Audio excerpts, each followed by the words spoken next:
Srila Prabhupada, our Founder-Acarya, Lesson 4, His Mission's Roots. Ramananda Prabhu, would you like to say anything at this point? No, we're all set, I think. Hopefully no glitches today. Okay. We're going to have Ramananda control the audio embedded in the slides from his end, and hopefully that will enhance the slide audio, and by the following week, hopefully we'll have this speaker installed. That's in the mail. Okay. Lesson 4, His Mission's Roots. So in the Sambandha lessons, the previous 3 lessons, we deepened our understanding of Srila Prabhupada's relationship with us as our Founder-Acharya. Now in the Abhideya phase of our journey, we will explore how each of us can develop that relationship by deepening our commitment to Srila Prabhupada's mission. In this lesson, we'll trace his mission's origin and growth. So there we see in the image Srila Prabhupada honoring Prasad in his rooms at the Radha Damodar temple, looking out through his window at Srila Rupa Goswami Prabhupada's Samadhi tomb. The year is 1972, when Prabhupada was in Vrindavan speaking classic lectures on the nectar of devotion between October 14th and November 30th. And those lectures continued, the series actually continued in Bombay later on. I strongly encourage everyone, if we can, to listen to those lectures, even if you've heard them, hear them again. I'm listening to them all summer at the Krishna House in Gainesville again and again, and they're just a gold mine of how to be a devotee. Now, 10 years before this photo was taken, Srila Prabhupada was in the same place, sitting alone in his quarters, translating Srimad Bhagavatam. And as we know from the research done by, for example, Mulapakriti, the late Mulapakriti Devidasi, Prabhupada was begging Rupa Goswami and his Guru Maharaj and Sanatana Goswami for empowerment to do this, what seemed to him to be a kind of, as we would say, mission impossible, preaching Krishna consciousness in the West. So 40 years before 1972, or 62, when Prabhupada was alone, Srila Prabhupada actually met his Guru Maharaj, which is now the new slide, his mission seed. In this lesson, we're going to trace Prabhupada's mission from the day he met his Guru Maharaj to the day he stepped on the Jala Duta. So the year here is 1922, and inside the vase we see Srila Bhaktisiddhanta Saraswati Thakur, and for the first time, the person whose name was Abhayacharan Day, who was in the foreground. As we look at the picture, it's to the right of Bhaktisiddhanta, but in the foreground is supposed to be the person who would become our Srila Prabhupada. And then to Bhaktisiddhanta's right, further in the back, that's supposed to be Prabhupada's friend Narendranath Mullik, whom Prabhupada told us dragged him to this meeting. Prabhupada told us that he didn't want to go because Naren was saying, Abhay, please come, and we've met this sadhu, we think he's amazing, but we would like your opinion, because as Prabhupada told us, you can hear on the recording, Bhaktisiddhanta's Disappearance Day lecture, 13th December 1973, Prabhupada was saying, you'll be glad to know that I was always the leader of my group. And all the devotees are cheering that. So it's the summer of 1922. They're on the rooftop of Altadanga Junction. It's the flagship center for the brand new Gaudiya Math. Officially started in 1918, but now in the 1920s it's starting to take off. And Prabhupada reluctantly goes with his friend to the rooftop of number 1 Altadanga Junction to hear the sadhu speak. Now I'll scroll in the words. Quote, this is a quote from the Vilamrita. While the 2 young men were still rising and preparing to sit, before any preliminary formalities of conversation had begun, Srila Bhaktisiddhanta immediately said to them, "You are educated young men. Why don't you preach Lord Chaitanya Mahaprabhu's message throughout the whole world?" So Srila Prabhupada said that at that point in his life he was a Gandhian. He was a follower of Gandhi's Swaraj independence movement and non-cooperation with the British. Although he passed all his exams, he refused his diploma, like so many young men of the day, the British diploma at the University of Calcutta. So Srila Prabhupada felt obliged, because he was skeptical of sadhus. He'd seen so many so-called sadhus at his father's house, simply, as Prabhupada would say, begging chapatis, not really imparting transcendental knowledge. So Prabhupada spoke up and he said, well, who will hear our Lord Chaitanya's message? We are a captive nation. First we have to become independent, and then we can preach. And Srila Bhaktisiddhanta immediately said, no, Krishna consciousness is too urgent. It's the urgent need of all living beings. It cannot wait for a change in politics. So Prabhupada told us later, I was very happy to be defeated by Guru Maharaj. And I could see, this person is actually a saintly person. Next words, Srila Prabhupada said later, I was from a Vaishnava family, so I could appreciate what he was preaching. Of course, he was speaking to everyone, but he found something in me. I was so much struck with wonder.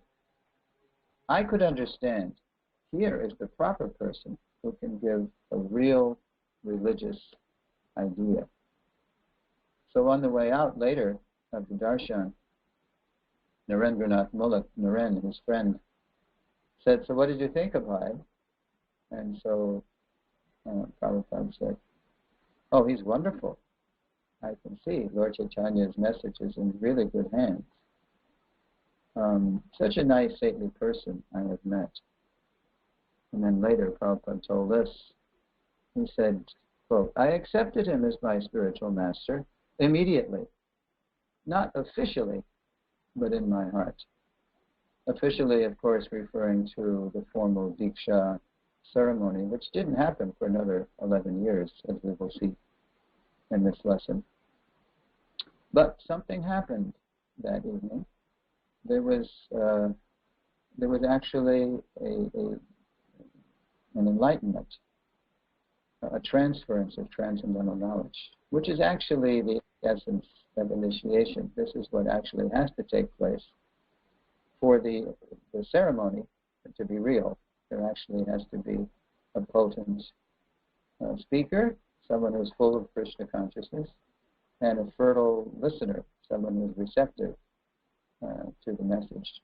This is beautifully described, by the way, by Srila Prabhupada himself in a 10th canto purport in the chapter Prayers by the Demigods for Lord Krishna in the Womb, when it's described how, first of all, Krishna appeared in the mind and the heart of Vasudeva, and then he transferred that meditation to the womb of Devaki, and she became pregnant with Krishna because Vasudeva was full of Krishna consciousness, and Devaki, being a fertile receptacle, received that meditation. And in the purport, Srila Prabhupada says that in this way Vasudeva initiated Devaki. So that's really what initiation is all about, this authentic transference of Krishna consciousness. So that was in 1922. In 1923, Prabhupada told us later that he left the pharmaceutical sales job he had with Dr. Kartik Chandra Bose's laboratory in Calcutta. Prabhupada actually was the best salesman in the company, and he was confident that he could start his own business, so he moved himself and his family from their place in Calcutta to Prayag, Allahabad, where Prabhupada started the Prayag pharmacy. At the same time, the seed of his mission that he'd received in the first meeting, when Bhaktisiddhanta had said to them, before they even completely risen from obeisances, he had said to Prabhupada and Naren, he said, "You look like educated young men. Why don't you preach Lord Chaitanya's teachings in the Western countries?" Bhaktisiddhanta was saying this to all the young, educated Indians that he would meet. At the same time, as Prabhupada said, he saw something in me, he found something in me, and we'll see that more and more as the lesson goes on. So, this is another quote from the Lilamrita. Srila Bhaktisiddhanta was often traveling, and also Abai was busy with his family and business, so to arrange another meeting was not possible. Yet from their first encounter, Abai had considered Bhaktisiddhanta Saraswati his spiritual master, and Abai began thinking of him always. Quote, "I have met such a nice saintly person." Whenever possible, Abai would seek out Srila Bhaktisiddhanta's disciples, the members of the Gaudiya Math. So, and also they sought him out, because in 1928, Srila Prabhupada said, when he was doing business out of his pharmacy in Allahabad, one day, two Gaudiya Math sannyasis walked in his pharmacy and said, "Abhay Babu, we have heard you're a very nice Vaishnav, and also you're a very good organizer and businessman. Please help us start a new chapter of the Gaudiya Math in Allahabad." So Prabhupada told us that he thought when they walked in, "Oh, these men, they've come. I know these people, these Gaudiya Math people." So when they asked him to help them, he said, "Of course, I will help you." So with Prabhupada's help, the Allahabad Gaudiya Math started in 1928. And that meeting happened during the Kumbh Mela. Those sadhus were there for the Kumbh Mela. And then we don't hear much after that until 1932. Prabhupada said he was in Kosi. Kosi is a town in Braj Mandal, kind of on the northwest side of Braj Mandal. And he's participating in Braj Mandal Parikrama. So he must be getting more and more involved now with the Gaudiya mission, because he's on Braj Mandal Parikrama. He's taking time off from his business to do that. And he's reading his spiritual master's writings. So one night on the Parikrama, His Holiness Bhakti Rakshak Sridhar Maharaj announces that tonight is the last night Guru Maharaj will be with us on the Parikrama, and he's giving us a choice. He says we can either stay and listen to him give his last talk on the Parikrama, or we can go to the nearby Sheshashayi Vishnu temple, the spectacular Vishnu deity. So Prabhupada told us later, he thought, when Sridhar Maharaj said this, he thought, what will I see at the Sheshashayi? Let me hear and stay, Guru Maharaj. Let me stay and hear Guru Maharaj. So we did. And Prabhupada would say that he was always speaking in a very high philosophical way, which sometimes I could follow, sometimes I couldn't follow. But I just loved to hear him speak. And because I was serious about hearing, now I'm serious about speaking.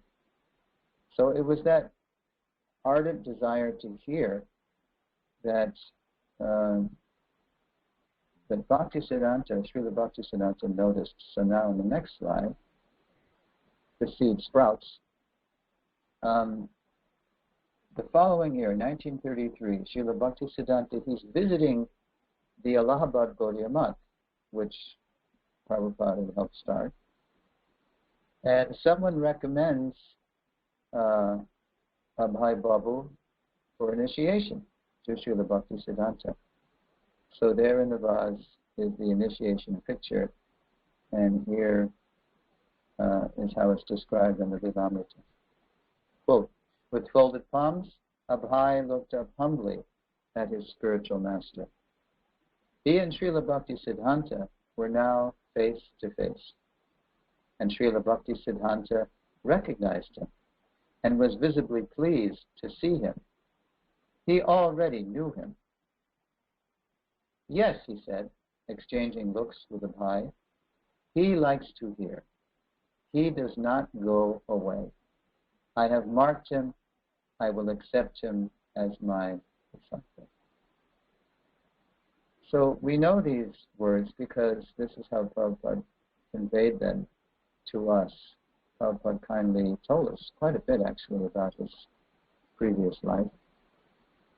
So Srila Prabhupada is now initiated. Abhay Charan Day becomes Abhay Charanaravinda Das. Srila Bhaktisiddhanta added Aravinda, lotus, one who is fearless at the lotus feet of Krishna. That's November 1933. Now, the next few slides have to do with events in Prabhupada's life in 1935, which was a real highlight year for Srila Prabhupada in his spiritual life. What we're going to do now is take a look at three major blessings that Srila Prabhupada received from Srila Bhaktisiddhanta in that year. Two of the blessings are very sweet, and one is very grave.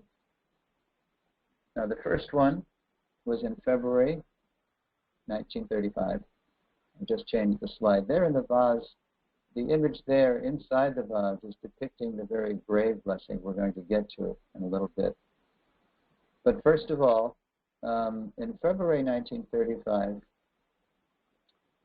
Srila Prabhupada, on the occasion of his Guru Maharaj's Vyasa Puja in February, he did two things. He was doing business a lot by then in Bombay. He still had the pharmacy in Allahabad, but he was in Bombay a lot doing business.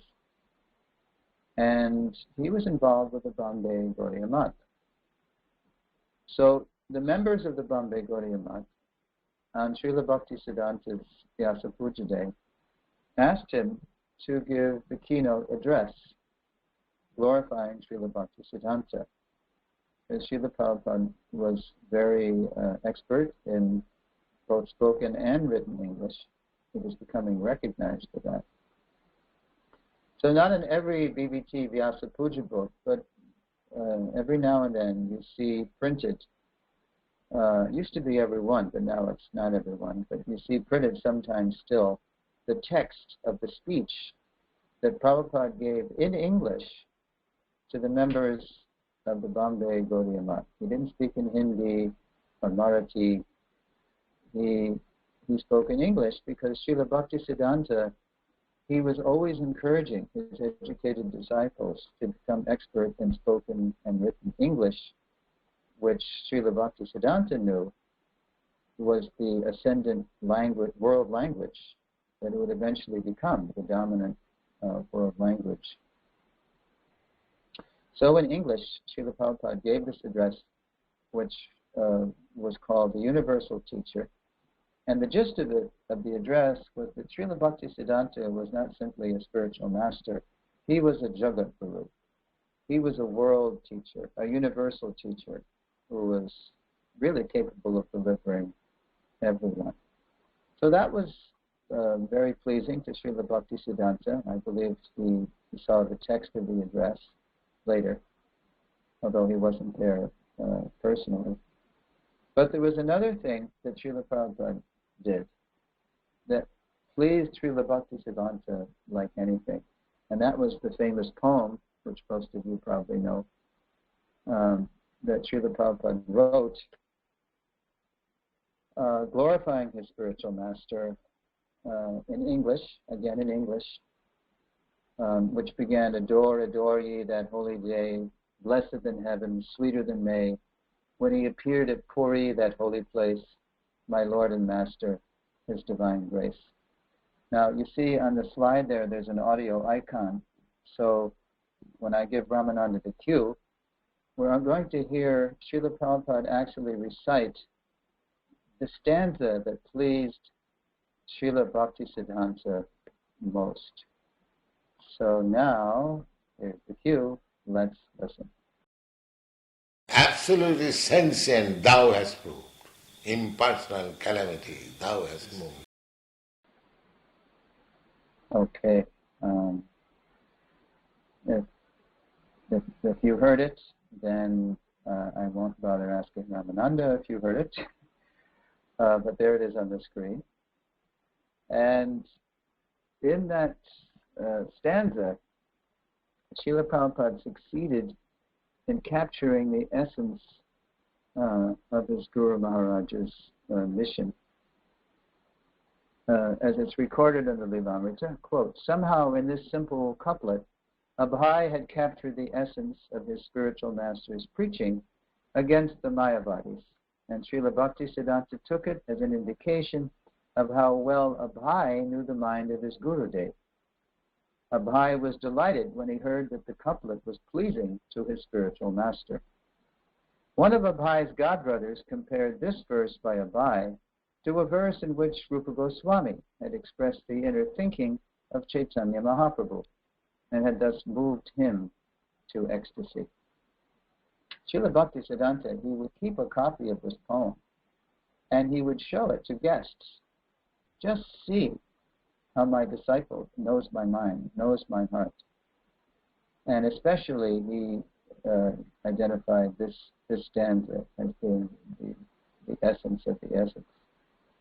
So now in the next slide, Srila Bhaktisiddhanta instructed the editor of the Harmonist, and here's the sweet blessing. Whatever he writes, publish it. This is huge.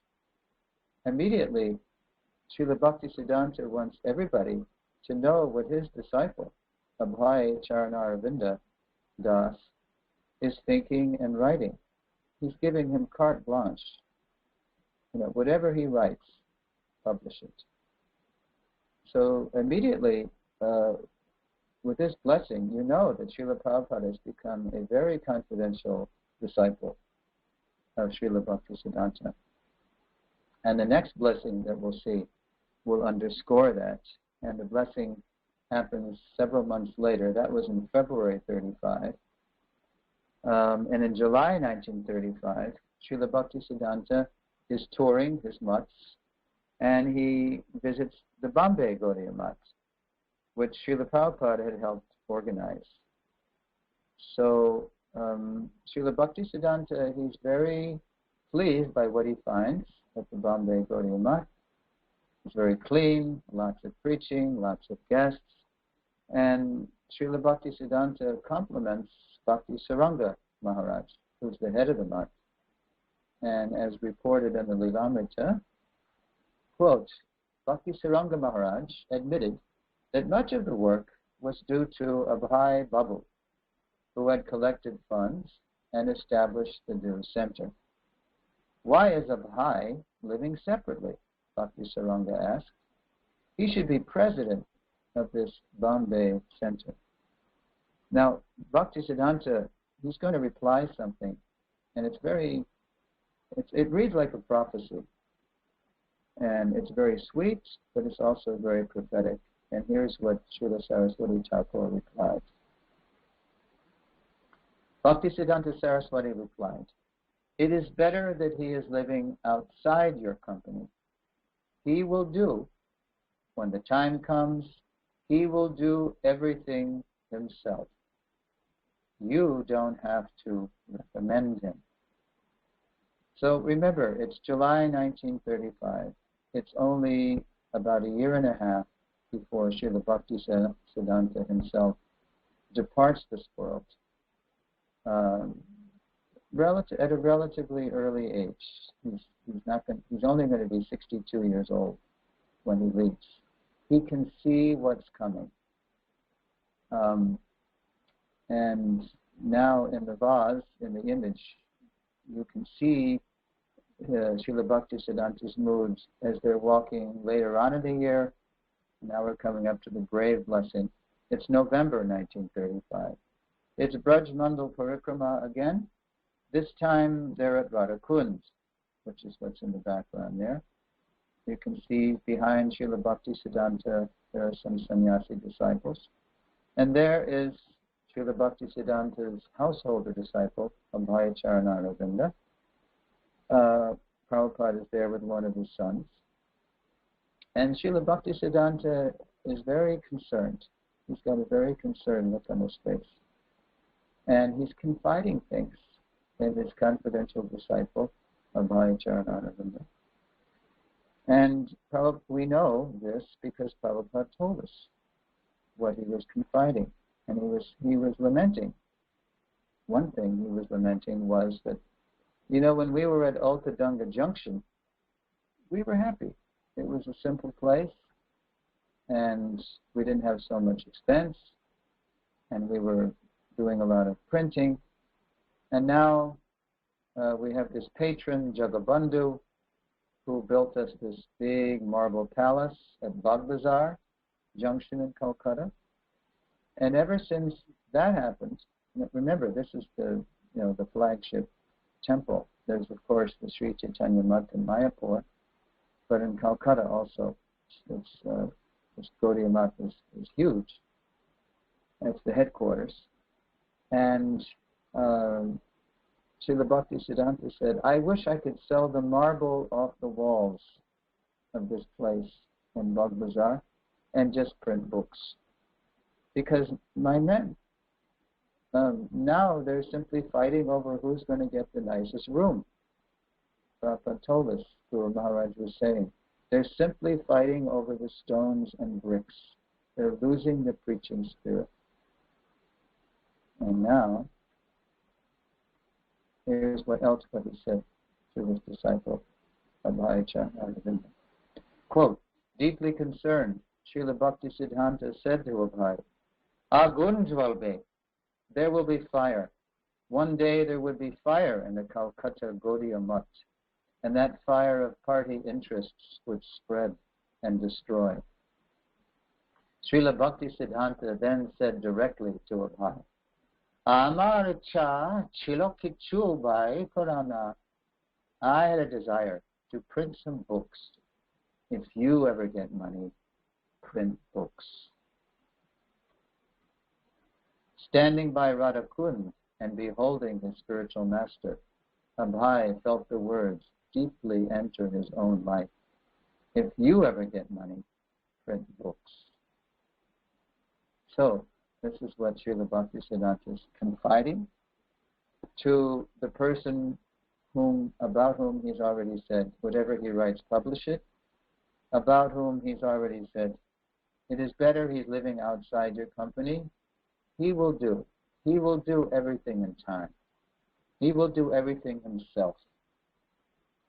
You don't have to recommend him. So this is November 1935, and now we fast forward a year and a month, about 13 months. It's December 1936. It's just weeks before Srila Bhaktisiddhanta leaves this world. Srila Prabhupada is still doing business in Bombay.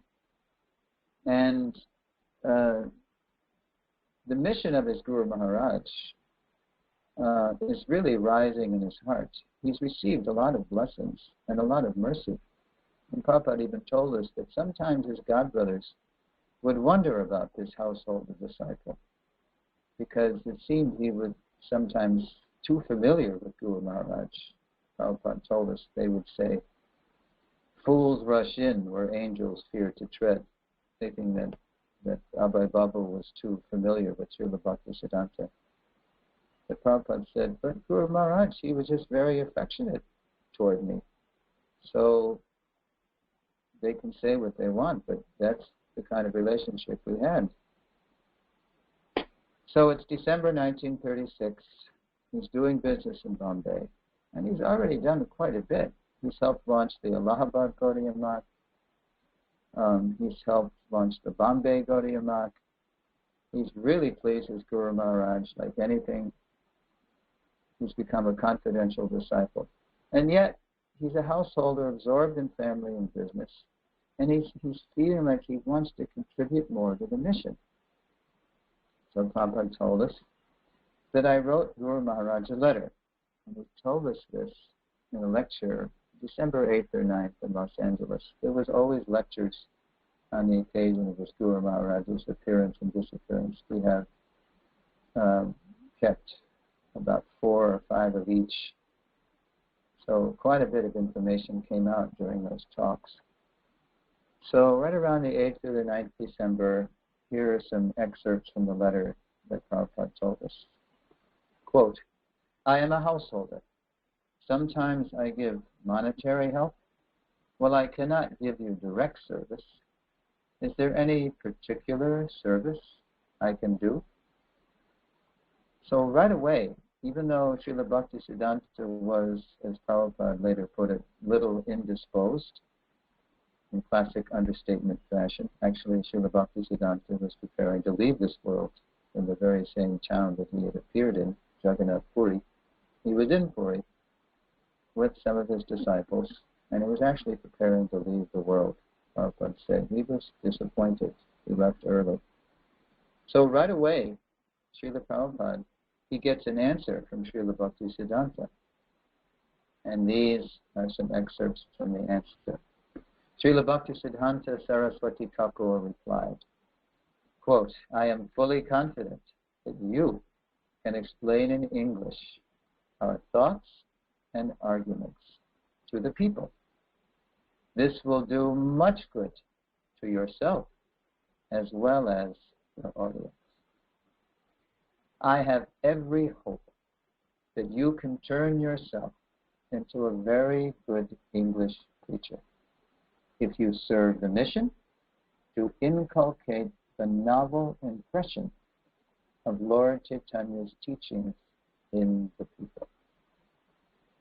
So if that sounds familiar, it is, because it certainly sounded familiar to Prabhupada, as the next slide recounts. Quote, Abhay at once recognized this to be the same instructions he had received at their first meeting in 1922.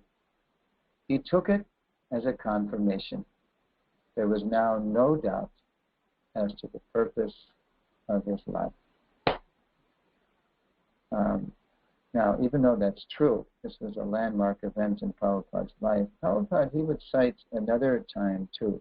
He referred to this incident several times. He said he was reading a commentary on the Bhagavad Gita by Srila Vishwanath Chakravarti Thakur on that verse, Vyavasayatmika Buddhire Keha Kurunandana. Those who are on this path are resolute in purpose and their aim is one. Prabhupada says that Vishwanath says in his purport that this means that one must accept the order of the spiritual master as one's life and soul. And in so many words, Prabhupada told us this really hit him like a shot, as we could say, that I actually have to do this. I have to do what Guru Maharaj said. I have to go to the West and preach in English. So that was another kind of confirmation later. So as we know, unfortunately, when Srila Bhaktisiddhanta did leave at 5:30 a.m. on January 1, New Year's Day, 1937, that was the beginning of the fragmentation of his mission, because he did request his disciples, only at the end though, it's only in his last words, as recorded in the notes of one of his disciples, that he asked his disciples to work cooperatively. The word he used was conjointly. to form a governing body per the vision of his great father, Srila Bhaktivinoda Thakur, and cooperate to serve the mission. And unfortunately, after a half-hearted attempt to do that, that attempt quickly collapsed under pressure of two camps vying for who would replace their Founder-Acarya, which you don't do. You don't replace a Founder-Acarya. You simply cooperate as regular spiritual masters to serve the mission under the supervision of a governing body. And that didn't happen, so the mission fragmented. So the mission was fragmenting. By 1940, different Gaudiya Mats were at war with each other in the courts, claiming the assets of the Gaudiya mission.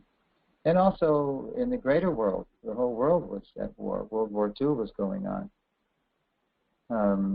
So within the Gaudiya Mat and also outside in the whole world, it was a war. It was conflict. It was Kali Yuga to the max.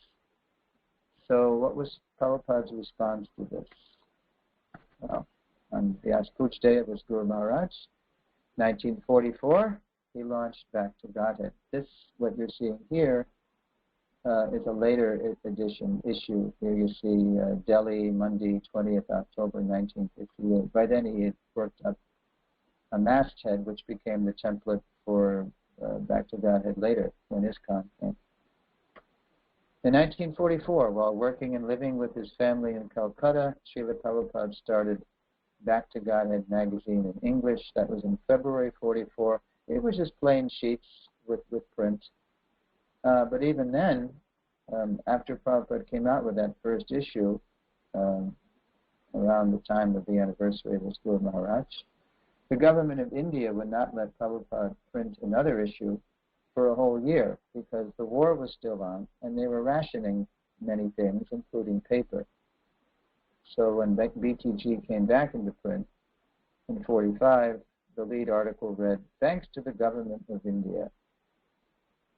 So that was Prabhupada's kind of sarcasm, but anyway, the war ended, and then by 47, as we know, India got its independence. But of course, the first Prime Minister of the newly independent India, Mr. Nehru, he took India in a direction different than Mahatma Gandhi would have liked, and also, of course, Srila Prabhupada would have liked. Nehru was really bent on India becoming a secular power, an industrial power, like that. So, in 1948, Mahatma Gandhi was assassinated in January by a Hindu extremist who thought the Mahatma was too soft on Muslims. And this was also a defining moment in Prabhupada's life because Gandhi had been Prabhupada's boyhood hero. And now that he was on fire with Srila Bhaktisiddhanta's mission, he took the occasion of Gandhi's assassination, as we'll see in the next lesson, his ISKCON branch. He took Gandhi's assassination as a catalyst to try to really launch his contribution to the mission. We'll see this in the next lesson next week. But it was still pretty much on paper. Nothing was really manifesting in three dimensions until when Prabhupada was doing business a few years later.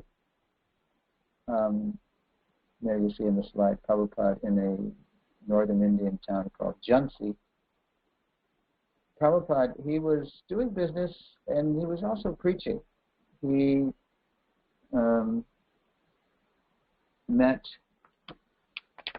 a client in Jhansi, a person who worked in a hospital, who was also interested in Prabhupada's preaching, because Prabhupada was openly sharing Krishna consciousness with people, including his clients. And this person was a doctor, who invited Abhay Babu, who was now, by the way, called Bhaktivedanta. His godbrothers had conferred upon him that title because of his expertise in spoken and written English. So, but this client of Prabhupada's in Jhansi invited him to return to Jhansi to present his spiritual message in a more organized way. And so when Prabhupada returned at the end of 1952, he was invited to speak to students at a local Ayurvedic college. And one of the students, his name was Prabhupada Mishra, he ended up becoming Prabhupada's first disciple, Acharya Prabhupada.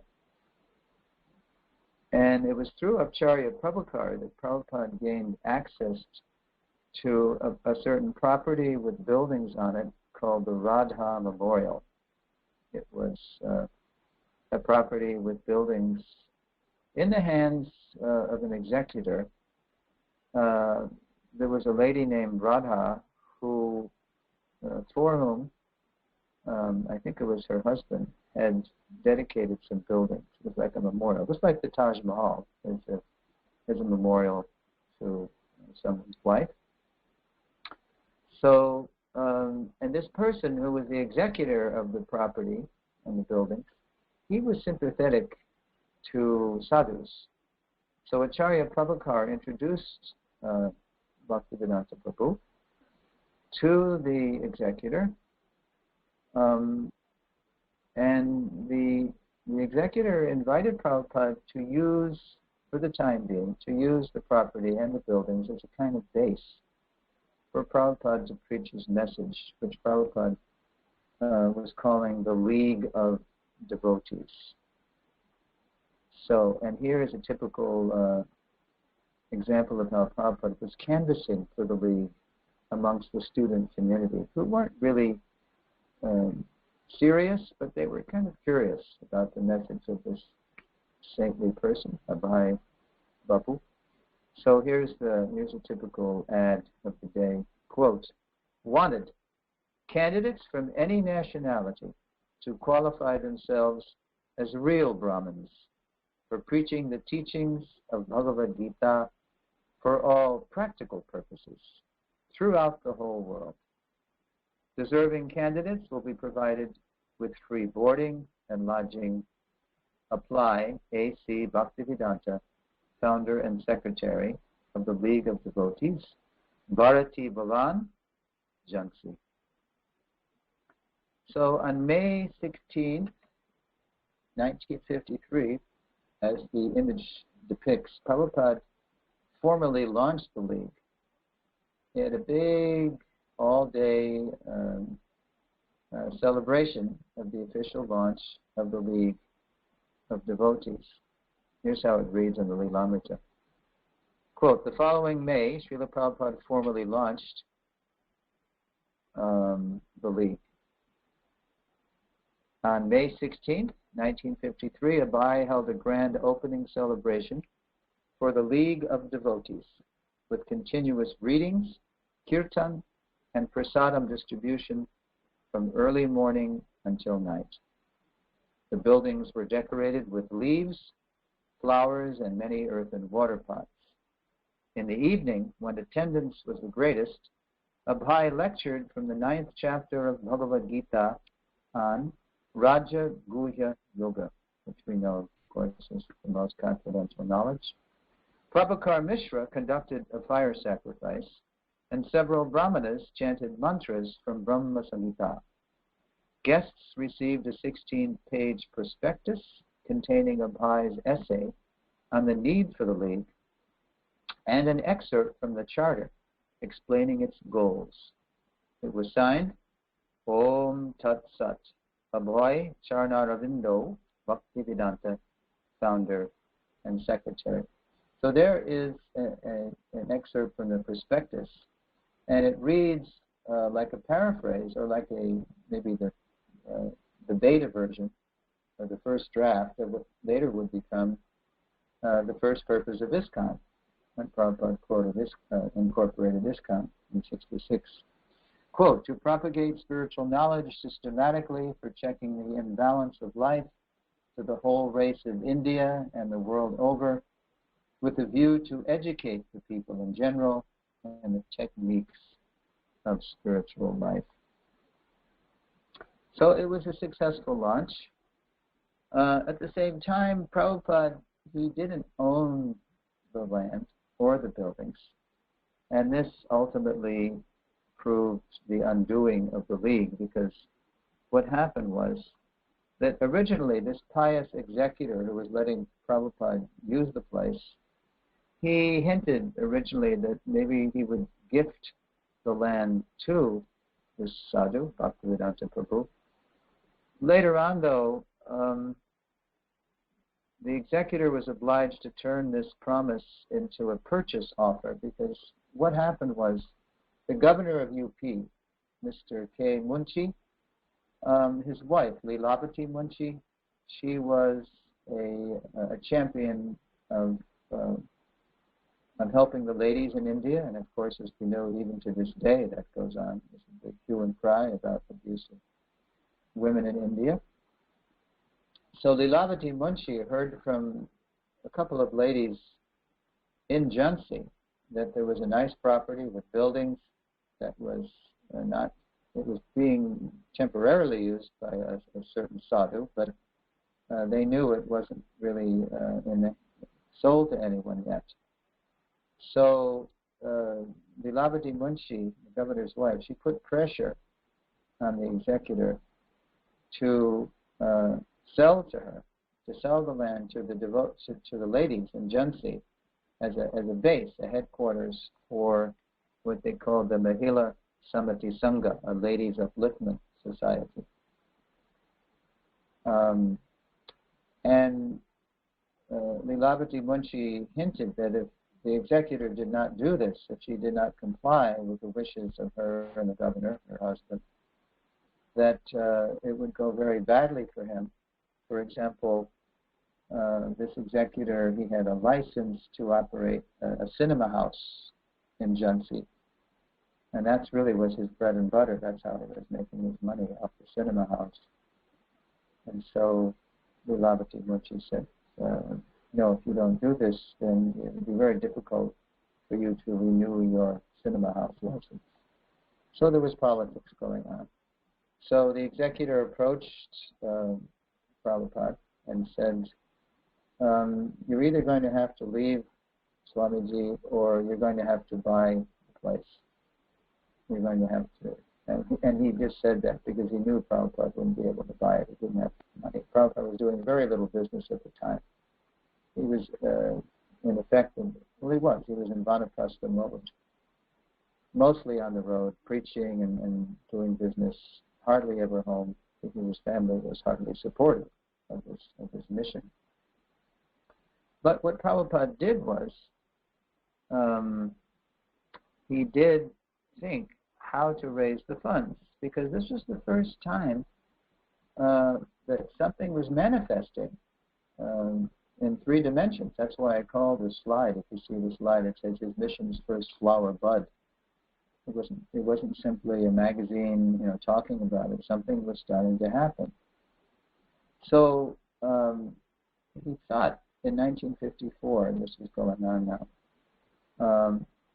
I'll go back to Calcutta, and I still have something going on there, a kind of laboratory for his pharmaceutical business being attended to by Vrindavan Chandradev, his youngest son. I will, crank up the business, as we would say, increase the business, make some money, and buy the place. So,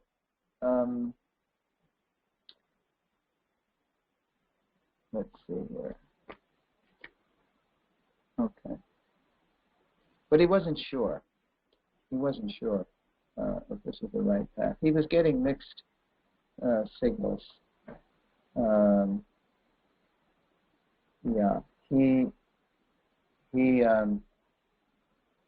He was getting legal advice from local attorneys that, India has a long tradition of giving preference to sadhus, and you were here first, so you can fight this. But he wasn't sure. Prabhupada wasn't sure, so what he did was he consulted. He called his old friend, Bhakti Pragyan Keshav Maharaj, who later became his sannyasa guru. And he said, Maharaj, I've got something going here in Jhansi. I've got some pretty good preaching going. Got some interested students at this medical college. But I'm under pressure here from the landlord to buy the property or vacate because the governor's wife wants it as a ladies' upliftment society base. Would you kindly come from Mathura to Jhansi and maybe bring a couple of your brahmachari disciples?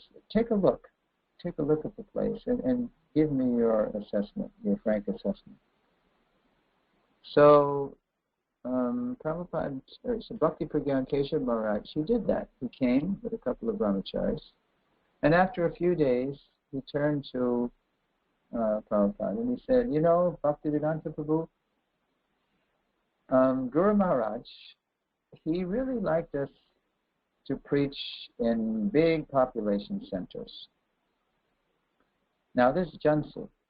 Okay, you've got a little audience here, but you know, it's kind of out of the way, as we would say in America. It's kind of a backwater. It's really not worth a legal battle.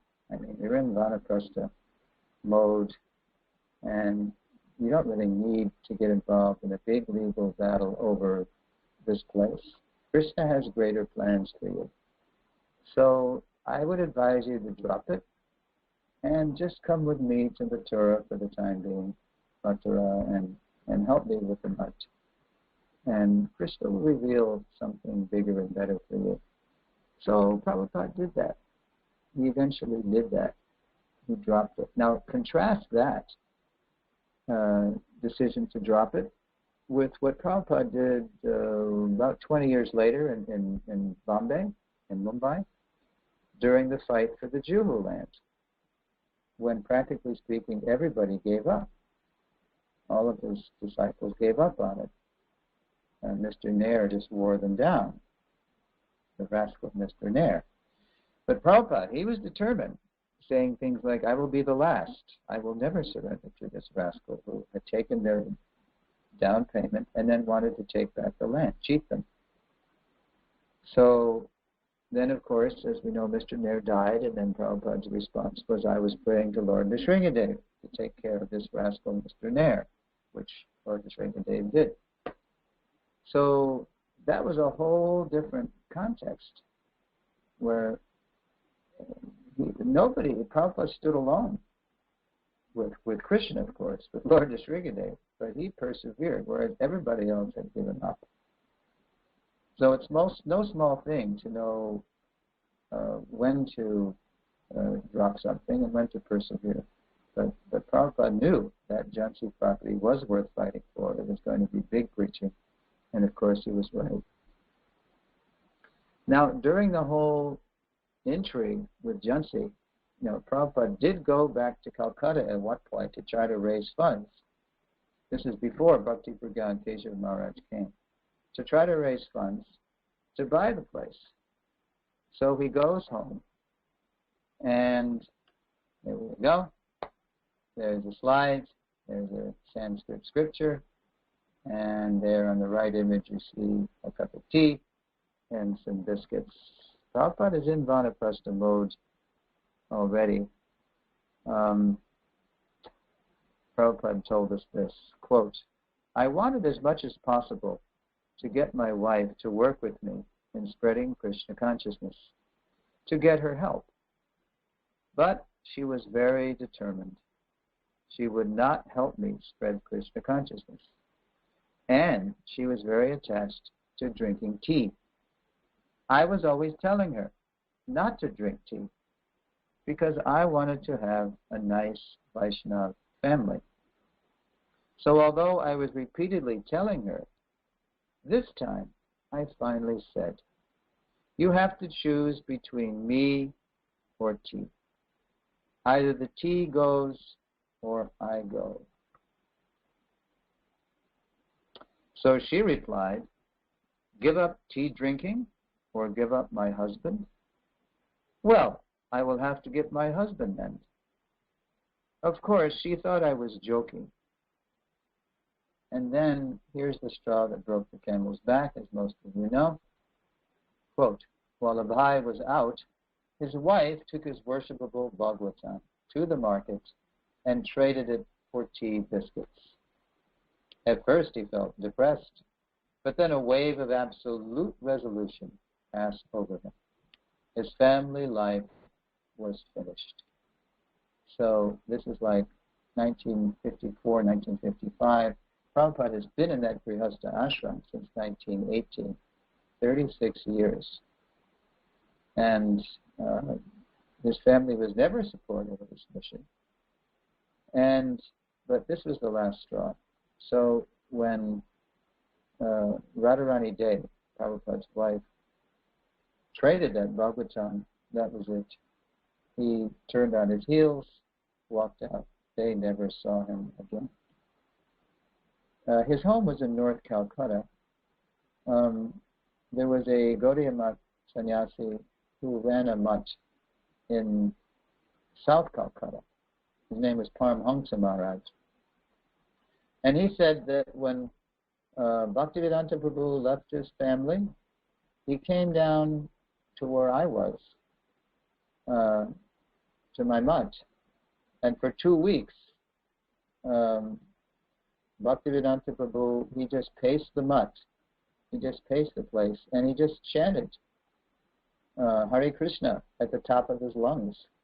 He was like, Hare Krishna, Krishna Krishna, Hare Hare, Hare Rama, Rama Rama, Hare Hare. Just releasing that Grihastha ashram. 36 years in that ashram. Prabhupada even told us, he said, even not one of my daughters was not married. I tried to arrange a marriage. They didn't accept it. So I just threw up my hands. I said, enough is enough. God will take care. As we would say, I'm out of here. So Prabhupada, he left. He never looked back. He never went back. Now with his family life behind him, Prabhupada was now, in a sense, free to develop his mission for his Guru Maharaj. But then that Jhansi facility was taken away, and when he tried to revive BTG in Delhi, Prabhupada found little interest in spiritual revolution among his materially ambitious countrymen. These were really hard times, austere times for Prabhupada.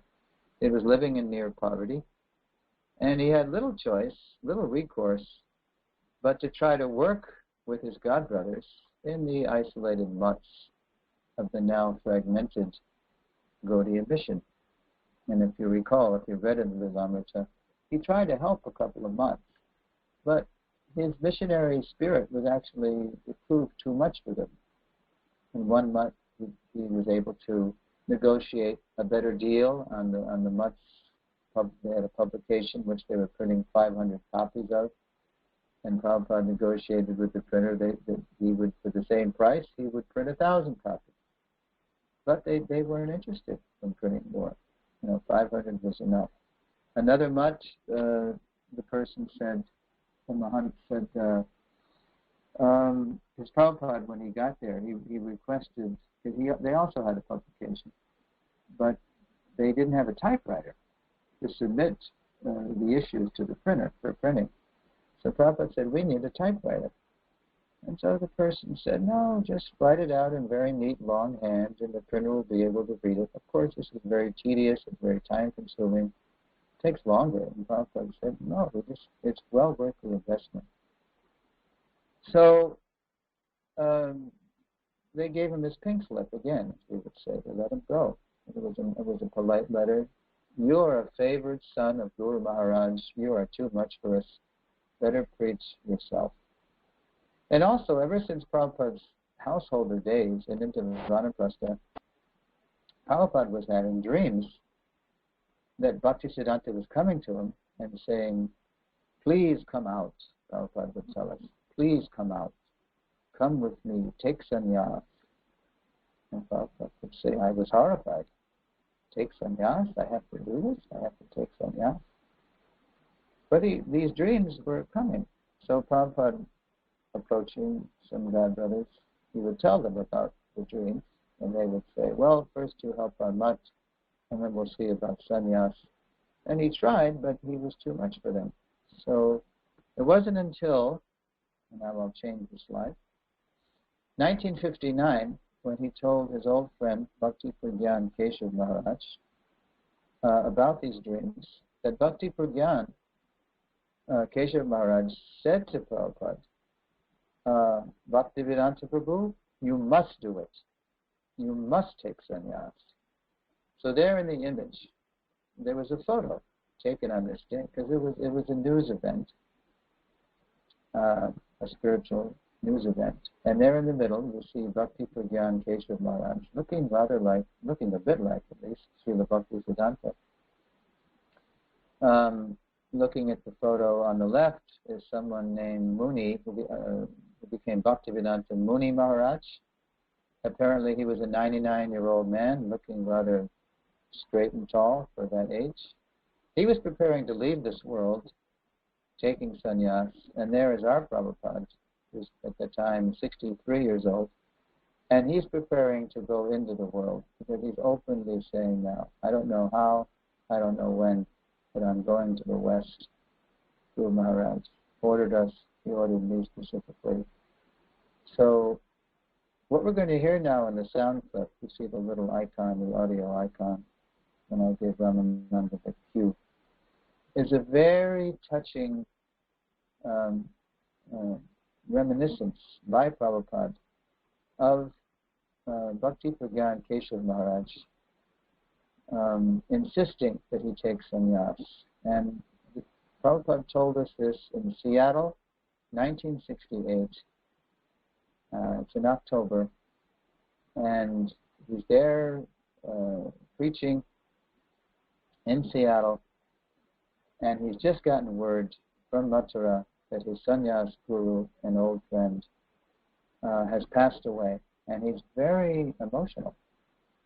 So you hear in this clip Prabhupada speaking very slowly, with a lot of emotion, and even though Prabhupada had already approached God brothers about this order coming to him through these repeated dreams from Srila Bhaktisiddhanta to take sannyas, because he was so close with Bhakti Pragyan Keshav Maharaj, you can hear in this clip, he's giving all credit to Maharaj. He's saying how reluctant he was. Sitting alone. Okay, not yet. Okay, that was, I'm sorry, but pretty soon. So just notice the context. You'll even hear something that looks rather striking. We'll all comment on it after we hear Prabhupada. You have to listen close. He's not speaking forcefully. He's speaking rather quietly, full of emotion. Okay, Ramananda, let's listen.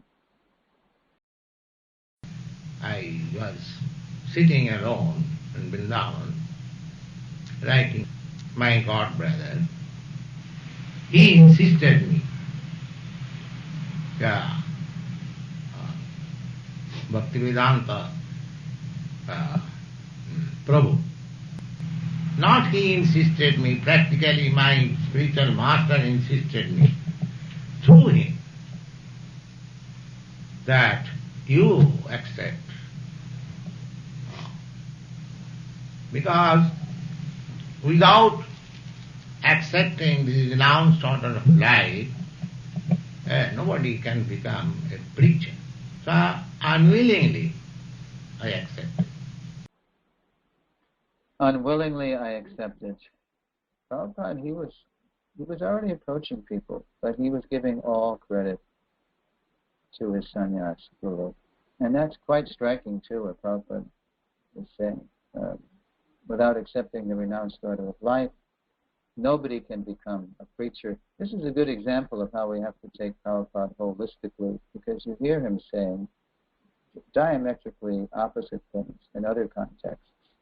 But here, in this context of glorifying in this eulogy, his sannyas guru, this is what he says.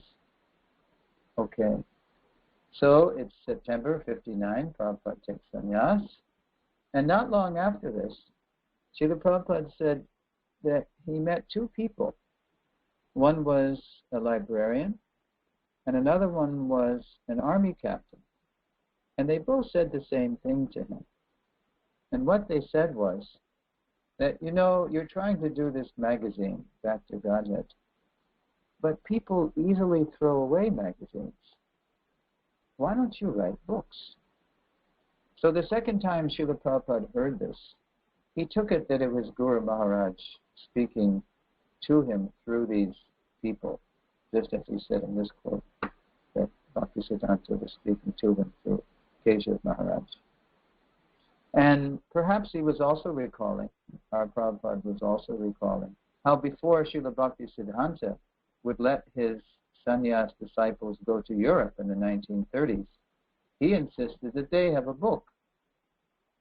If you remember from the Sambandha portion, that book was Sri Krishna Chaitanya, compiled by Professor Sanyal, his scholarly disciple, edited by Srila Bhaktisiddhanta himself. Something substantial, something authoritative, something weighty, something to impress the educated class. That here's a message to reckon with.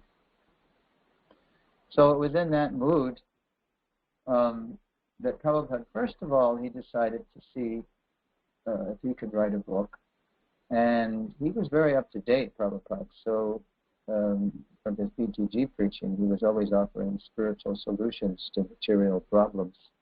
So he noticed an item in the paper that Russian scientists have discovered antimatter. Of course, by then the so-called space race was on between the Soviets and the Americans. So, so Prabhupada ran with this article, so to speak, by giving his own version of antimatter in the book, of course, Easy Journey to Other Planets, which is simply a presentation of Bhagavad Gita in scientific jargon. Prabhupada, he called the antimaterial particle, he called the soul the antimaterial particle, and he called the kingdom of God the antimaterial planetary systems. And before he published the book, Prabhupada shrewdly sent the manuscript around amongst pious scientists in India, and he got favorable reviews. They liked it. Prabhupada was applying, the Soviet anti-material term to spirit. That was the real antimatter, spirit. So the book had a modest success, and then Prabhupada hit on the idea of his magnum opus, which was translating the Srimad Bhagavatam, just following in the footsteps of Srila Bhaktisiddhanta, who again insisted that his preachers take a book with him to the West. That Krishna Chaitanya, by the way, that was a projected trilogy. It was only 10 years ago the second volume of that trilogy was published. The third volume obviously never came out because Professor Sanyal is long departed. But posthumously, the second volume was published, I believe, in 2004. So Prabhupada's living in Delhi at the Chippiwada temple in Delhi, and he's going to Vrindavan for inspiration because he's now started his Srimad Bhagavatam translation and commentary. On one of his visits to Vrindavan, Srivatsa Goswami, the Mahant at the Radha Damodar temple, hears from Bhaktivedanta Swami now that he's translating and annotating the Srimad Bhagavatam. So he says to Prabhupada, Maharaj, why don't you, if you're doing that, why don't you live here in Vrindavan? I have some rooms here in the Radha Damodar temple compound that are vacant, and they need a little work, but if you can renovate these rooms, I will let you live here. Think about that. And Prabhupada did, and he succeeded somehow in raising 5,000 rupees, no small sum, in those days, a different exchange rate too, by the way. And he moved his base to the rooms that we have to this day. And then he would go to Delhi to do the business of printing. So that became his rhythm. And from 1962 to 1965, Prabhupada, with great endeavor, great hardship, he succeeded in getting donations, arranging paper, did everything himself, proofing, the printing. He succeeded in publishing 3 volumes of Bhagavatam. So there is just the kind of typewriter Prabhupada was using. It was an old, manual, no question of touch typing on these kinds of typewriters if you've ever tried to even do a fast hunt and peck on an old Corona, even before they merged with Smith. It's not even Smith Corona, it's a Corona typewriter. Prabhupada, using his index fingers, his pointy fingers, is literally banging out the copy for the Bhagavatam. What you're going to see on the sheets when I scroll on the words is Prabhupada's plea to the reader, both in the preface and in his purport to Bhagavatam 1.5.11,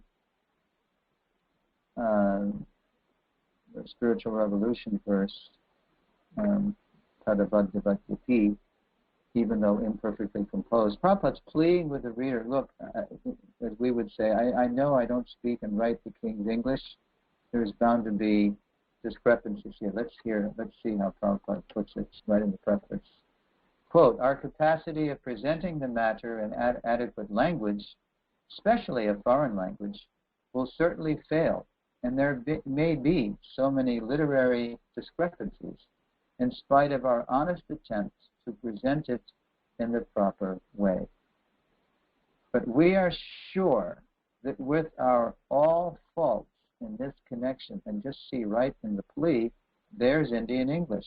We don't say with our all faults, we say with all of our faults or with all our faults, but that's Prabhupada's mother tongue interfering with his adopted tongue.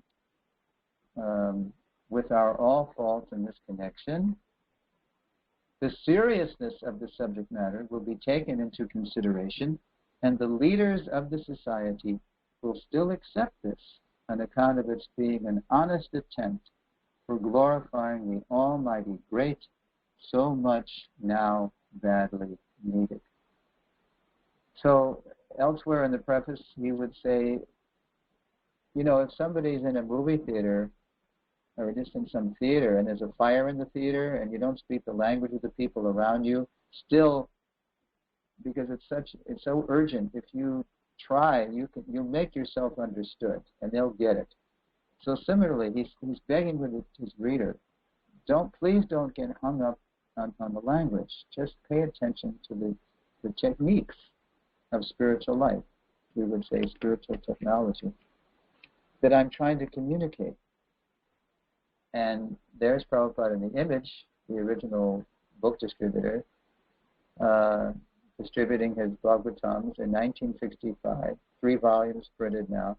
He's at the government house in New Delhi, and he's distributing them to a very pleased Prime Minister Shastri, Lal Bahadur Shastri, the 2nd PM of India, who was actually a Shastri. Nehru, he had passed on in 64. When Nehru visited America in the 50s, and he visited Harvard, the Harvard students asked him about Bhagavad Gita. He couldn't even cite one Gita shloka. He didn't know anything about Gita. But Shastri was actually a Shastri, and he appreciated Prabhupada's work, and there he is happily receiving the Bhagavatams. And this is in 1965. And by now, Prabhupada is saying, again, even more emphatically, I am going to America. And he didn't know how. But one day when he said this, Mr. Agarwal in India said, well, I have a son in America. He'll sponsor you. So Prabhupada had heard this before. He was very, gracious. He said, thank you very much. But he didn't really think anything would come of it. But within a month or so, the paper comes through. So intent as an arrow, Prabhupada starts gathering his papers. the passport, visa, but there's one, and then he also had to get passage. He didn't know how to get there, so he met this Founder-Acarya follower, Sumati Morarji in Bombay, whom he had met earlier in his business days in Bombay. She's a pious lady, business lady, but also very pious. So he begged her for passage. She wouldn't give him passage because both she and her secretaries were convinced that he would die on the trip. It's no easy passage across the Atlantic. So Prabhupada did what we would today call in America, he did an Occupy thing, this whole Occupy movement where they sit down and they stop the machinery of government and business because they feel disenfranchised. So Prabhupada, he just sat down on her steps and he wouldn't budge until she agreed to talk with him in her office. And she just opened up her heart and she said that. She said, Swamiji, we know you're going to die. We don't want to be responsible for your death. So Prabhupada just convinced her, no, Krishna will help me. He will take care. Don't worry about it. I mean, with hindsight, her fears were well-founded. He almost did die on the trip, a couple of heart attacks. Anyway, he got round-trip passage, but there was one last bureaucratic snag. It was in an office where you would have to get a P form saying that you have no outstanding debts, no taxes owed. But the man examining Prabhupada's case in the office in Bombay noticed that he only had a private sponsor. And Prabhupada's very elderly, almost 70 years old. So he said to Prabhupada, he said, Swamiji, you're very elderly, and you really need an institutional sponsor. You only have a private sponsor. At your age, anything could happen. I'm afraid I can't pass your case. So Prabhupada did not take no for an answer. He said, no, this is not right. You must take this file and show it to your supervisor, your superior, which Prabhupada told us the guy did. And Prabhupada said he waited for the longest time in the office. And finally, he said, the supervisor came out of his office and waving Prabhupada's file and saying, don't worry, Swamiji, I have passed your case. So Prabhupada was free to go, and reminiscing on how intent Prabhupada was on going to America, Prabhupada told us something later. What we're going to click in a minute is an audio clip of Prabhupada on a morning walk in Mayapur in March 1976. And it's a good example of how up-to-date and tuned in to Krishna's indications Prabhupada was. Because, remember, back in the 1930s, Srila Bhaktisiddhanta knew the action was in London. So he sent his sannyasis to London and later Germany, where the Third Reich was on the rise, and as we know from the Chudananda Prabhu's book, Ban Maharaj even met the Fuhrer. So, but Prabhupada, decades later, he knew that the action was in New York. So, Ramananda Prabhu? I planned that I must go to America. Generally they go to London. I did not go to London. I was simply dreaming how to go to New York. I was dreaming whether I shall go this way through Tokyo, Japan, or that way, which way is cheaper. And I was targeting to New York, always. Sometimes I was dreaming that I come to New York. Yeah. Sometimes I was dreaming that I had come to New York. So the way we end the lesson, Prabhus, is Prabhupada on Friday the 13th, August 13th, 1965, boards the Jaladuta, and a god sister of ours, Jamini Devi Dasi, the wife of Mangalananda Prabhu. They literally do make beautiful music together. If you go to averagesoul.net, you will see mantra rock, mantra folk, mantra country, etc. And Jamini, some time back, she composed and sang a beautiful, it's like a folk song, like a transcendental folk song. She's singing to the Atlantic Ocean to please allow Prabhupada to come across the ocean and land safely in America.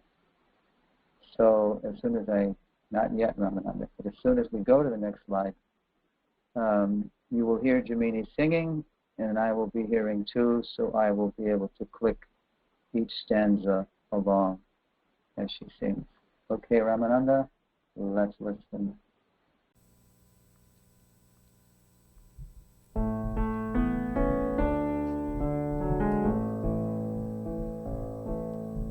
Prabhupada boarded the Jaladuta today. He's heading to the west without delay. His books are in their trunks just like gold. He carries a message true and bold. His teacher wanted Prabhupada to go to the places where people did not know that the God we all pray to is the same, and Krishna is his original name. Blow winds on the water, oh Atlantic, please bring him here so his message of service can spring anew, pleasing as the morning dew. The Absolute is sentient, as proven long ago. Life comes from life, it has always been so.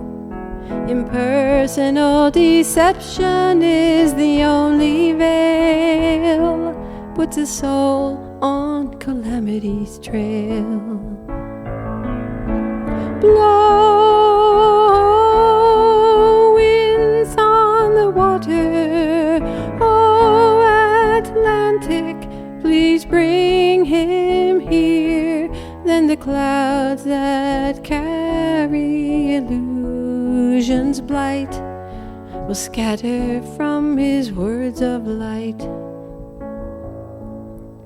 Prabhupada boarded the Jaladuta today. His heart attack will come along the way, but Krishna will know just what to do, becoming a special rowing crew.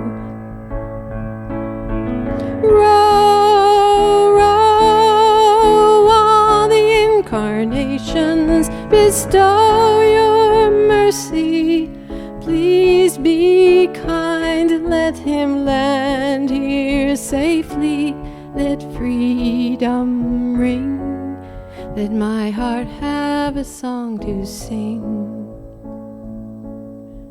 Prabhupada can see Boston Harbor now. Oh, Atlantic, I see him on the bow.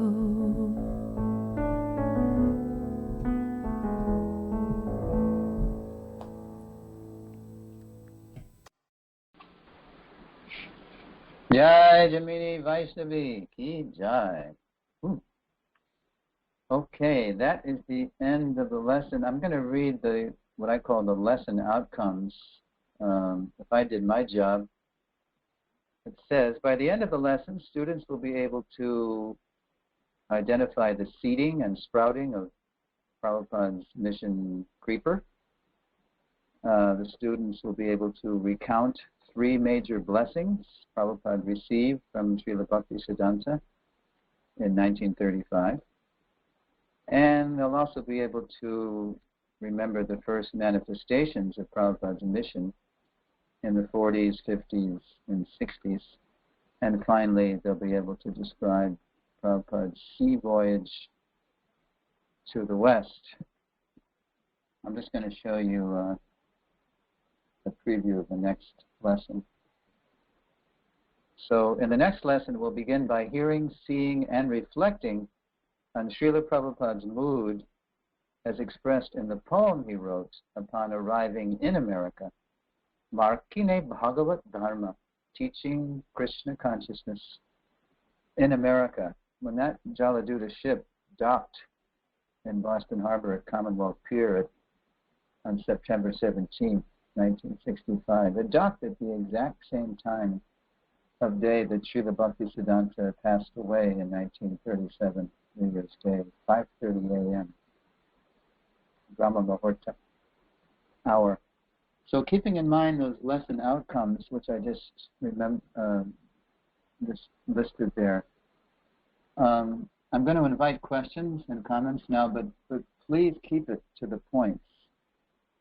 Because our relationship with our Founder-Acarya relates to everything that we do in Krishna consciousness, there's a tendency to want to go far afield from the points of the lesson. So please limit your questions to the points of the lesson. Okay, Ramananda, unmute.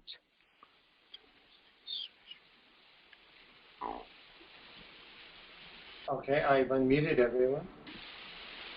Prabhuji, I think a lot of people, you get a little kind of stunned. It's so sweet, and it's like hard to say anything. And this ends so emotionally, and every time I hear it, it keeps getting better and sweeter. So I'm kind of stunned right now.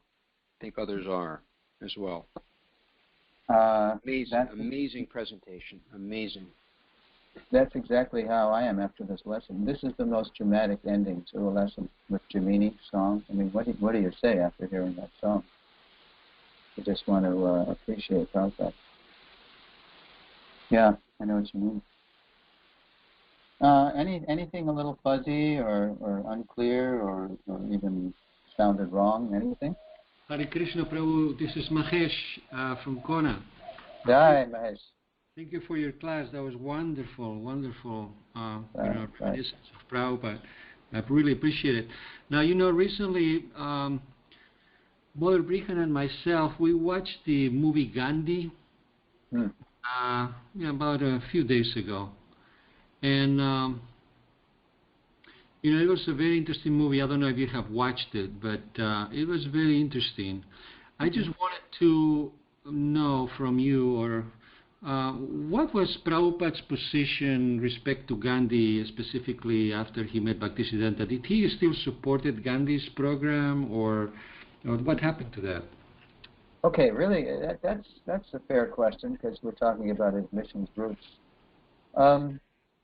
Well, I'll answer you by way of an anecdote, which you can hear and see if you see Yadabar Prabhu's Following Srila Prabhupada DVD series. There's one memory from Bhagavat, our godbrother, which I think nicely captures Prabhupada's ambivalent attitude toward Gandhi.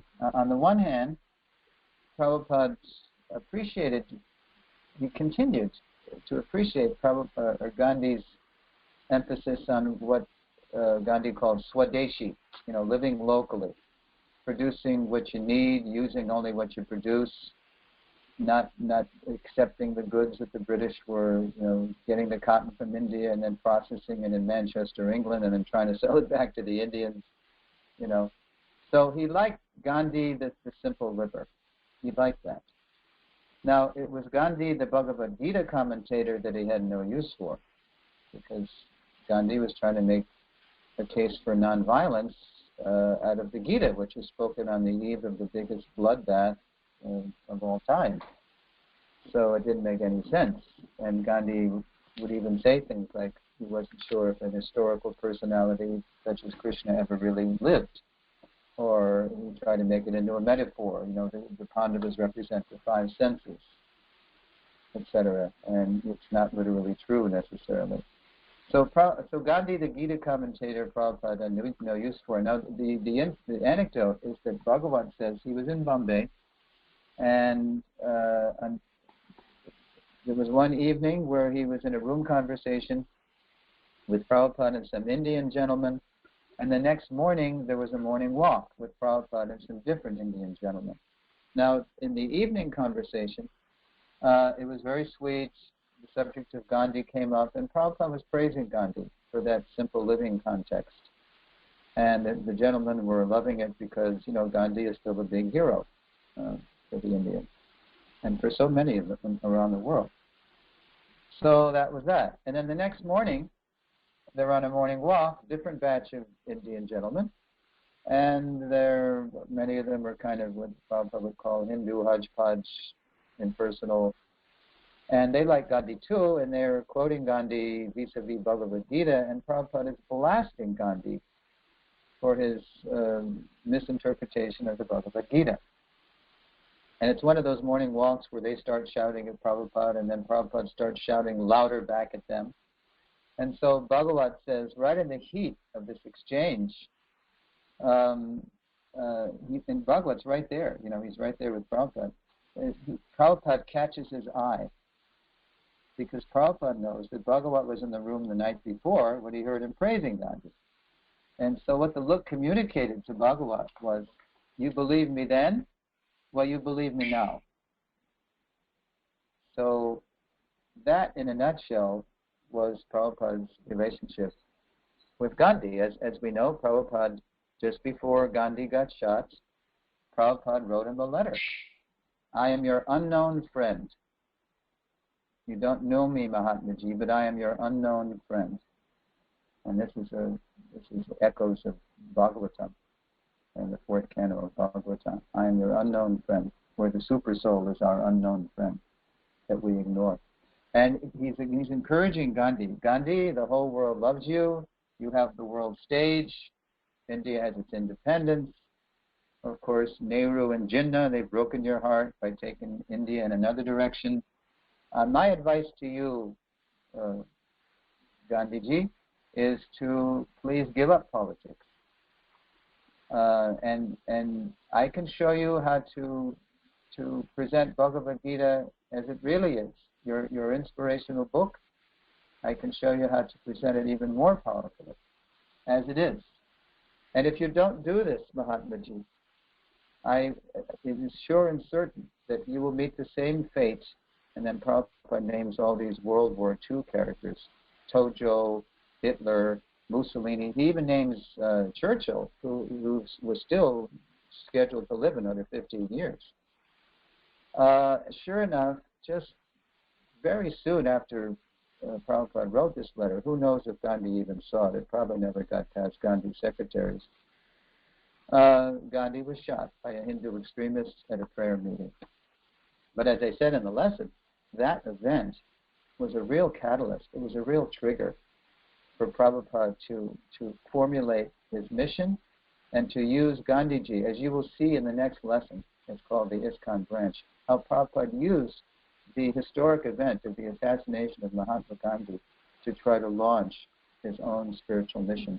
So Mahesh Prabhu, in a nutshell, his attitude toward Gandhi was ambivalent. He loved Gandhi on the one hand, but he also didn't appreciate his Gita presentation on the other. So there it is. Okay, thank you, Prabhu. Thank you for your... Thank you. All righty. Haribol. Haribol. Getting rather late. Anyone else? Those are wonderful illustrations on this PowerPoint. Thank you very much. Thank you. Who's that? This is Chris from New Mexico. Okay, Chris. I have to tell you, the best ones are done by a Bhakta from Brazil, Bhakta Flavio. He had just finished reading the Lilamrita in Portuguese, and he heard I was doing the seminar through a friend in Alachua, and he wanted to do some service because the Lilamrita inspired him so much. So he is a web designer for Coca-Cola Brazil. He's a professional web designer. And he just turns a lot of my slides into these really super slides. Yeah, I agree. They're great. And all glories to Bhakta Prabhu. Okay, so yeah, the next thing we'll do next week, we're going to see an 11-minute video which is going to give you a flavor of what you're seeing now on the screen. Markine Bhagavat Dharma is the title of the poem that Prabhupada wrote in Bengali and then translated into English, Teaching Krishna Consciousness in America. You're going to see an 11-minute video of a devotee singing Prabhupada's poem, and then simultaneously in the background while he's singing, you're going to see highlights of Prabhupada's Leela, preaching Leela, 12-year preaching Leela, in slides. And also you're going to see the English translation of what you're going to hear sung in Bengali.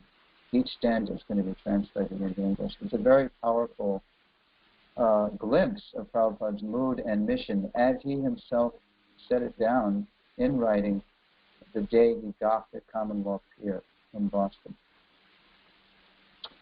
Okay, Ramananda Prabhu, if there's no more questions, I think we should wrap it up. It's rather late. Thank you, Suresvara Prabhu. Thank you, Prabhuji. Thank you, everyone, for the Sangha. Right. Thank you for listening. Srila Prabhupada ki jai. Jai Haribol. See you back here next week. Suresh Jai ji. Haribol.